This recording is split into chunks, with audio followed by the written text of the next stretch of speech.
তো hello guys, মায়ের জন্য কদিন আগে অ্যামাজন থেকে একটা ব্যাগ অর্ডার দিয়েছিলাম, সেটাই আজকে ডেলিভারি হয়েছে। চলো সেটাকে আনবক্স করা যাক।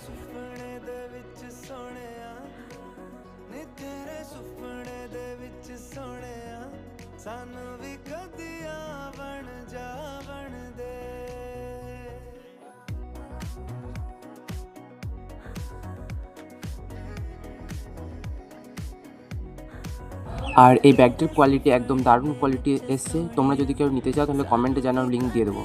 আজ এটুকুই, পরে দেখা হচ্ছে নেক্সট মিনি ভ্লগে। Tata, bye by.